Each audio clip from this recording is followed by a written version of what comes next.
Hello students, I Nilimam here. Today I am going to teach you chapter number 2 History, New Kings and Kingdoms. In this chapter, you will learn about new dynasties like Cholas, Palas, Rashtrakutas, etc., which emerged after the 7th century. By the 7th century, the Samantas gained wealth and power and asserted their independence from their overlords. Samanta meaning big landlords or warriors, chiefs who were subordinates of the king. Those were called Samantas. And Sultan was an Arabic term meaning ruler. Okay. Then you will learn revenue and resources were collected from various kinds of taxes levied on the peasants, artisans, etc. Prashastis are documents composed by the Brahmanas. They contain details that might not be literary true. Kings engaged in warfare to control other areas. Raja first and Rajendra first were the well-known rulers of the Chola Empire. Chola bronze images are considered to be the finest in the world. Several agricultural and irrigation works were carried out under the Cholas that contribute to many such achievements of the Cholas. The Chola administration was well organized under the Ur, Nadu, and Nagarams and Sabas. Nadu means group of villages in the Chola kingdom was called Nadu. Okay, now let's start this chapter today. New kings and kingdoms. Many new dynasties. Which dynasties? Konsevansh, Cholas, Palas, and Rashtrakutas, etc. emerged after the 7th century. After the 7th century. This map will show dynasties in different parts of the subcontinent between the 7th and 12th centuries. Between 7th and 12th centuries. Okay. Now, when you will look at this map, you will locate Gurjara Pratiharas, Rashtrakutas,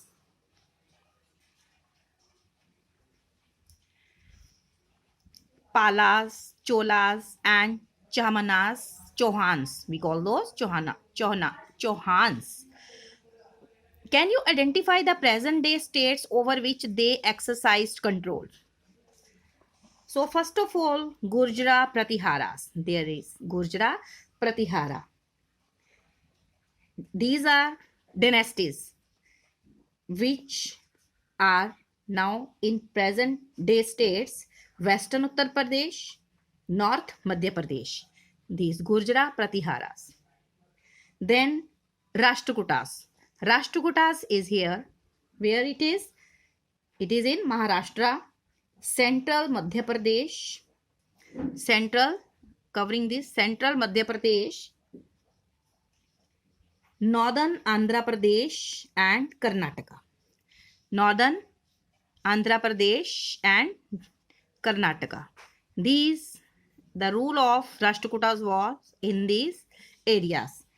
Their rule was in Maharashtra, Central Madhya Pradesh, Northern Andhra Pradesh and Karnataka. Then comes Palas. Here is Palas. Palas. Now present day states are Bengal and northeast of India. Bengal and northeast of India. Cholas. These here. Cholas. Now present day states are Tamil Nadu. Then comes Chahamanas. We call Chauhans. Now present day states are Eastern Rajasthan, Delhi, Haryana and Punjab.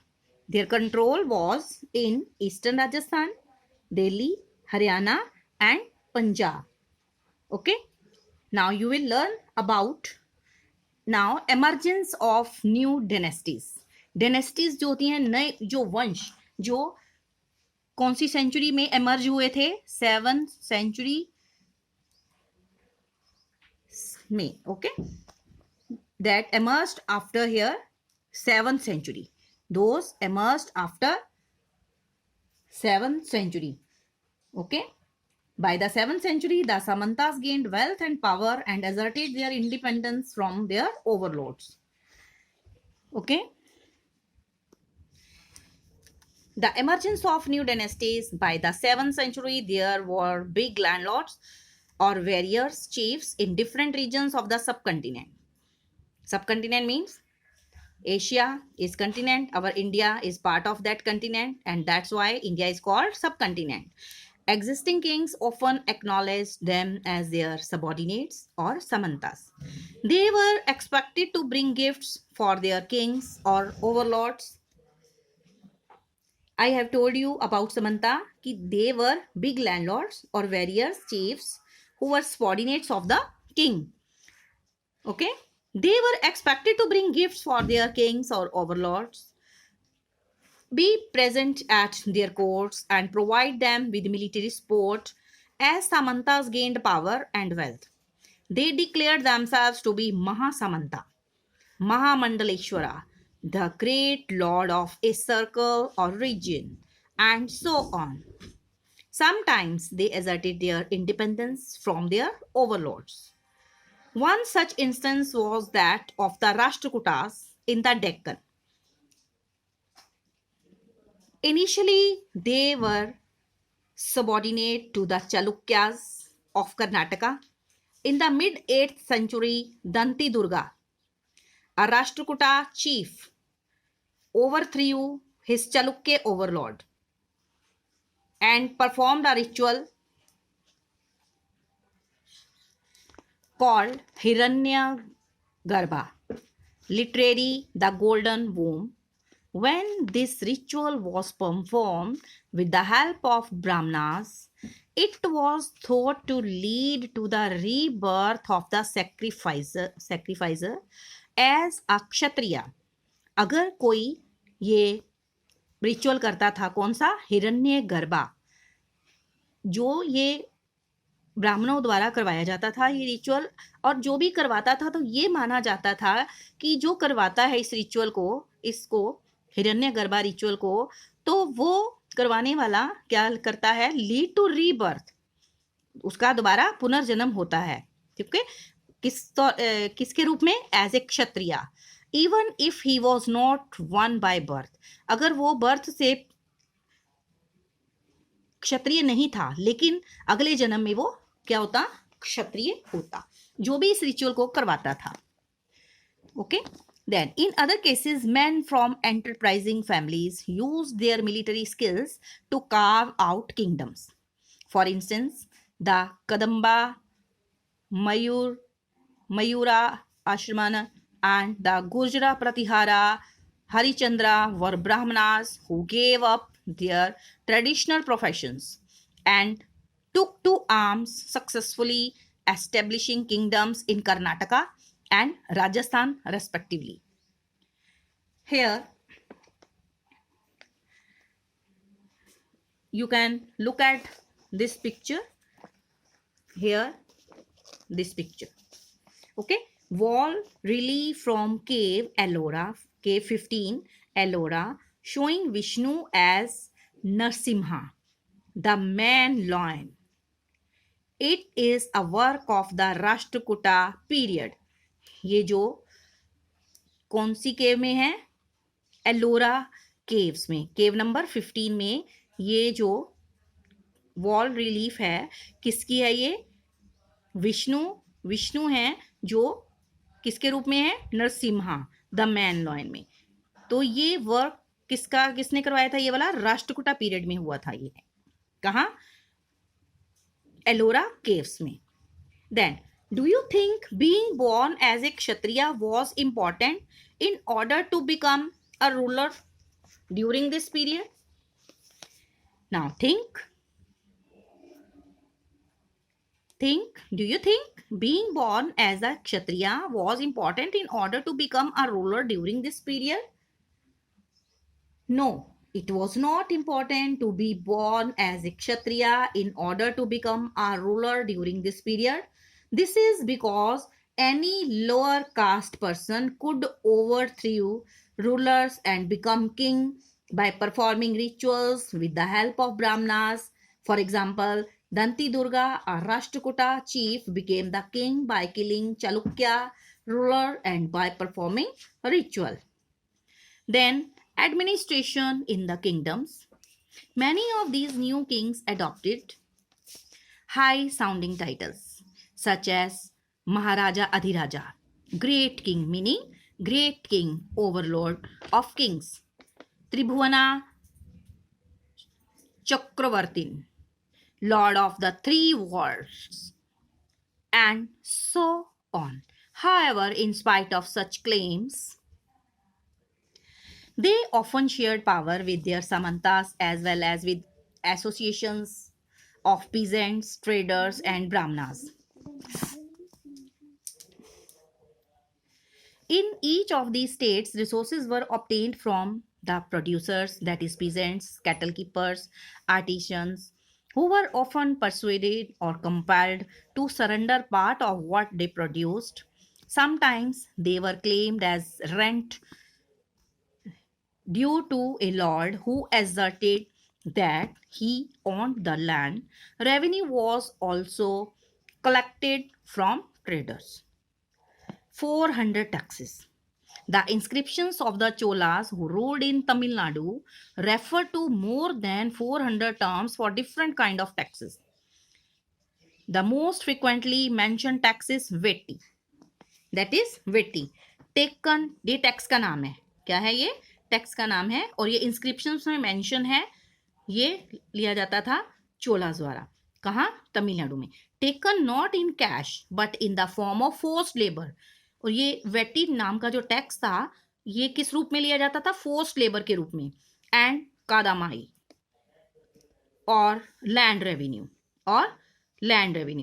There were also taxes on thatching the house, the use of a ladder to climb palm trees, assess on succession to family property, etc. Are any such taxes collected today? क्या इस type के जो taxes हैं जिस ये लिया जाता था वेटी टैक्स था, इस टाइप के जो टैक्सेस हैं क्या आज भी लिए जाते हैं बच्चों? बोलो. We can say कि only a few of such taxes are collected today. For example, land revenue. इनमें से कौन से taxes लिए जाते हैं? Land revenue. Now in present days. Okay. Then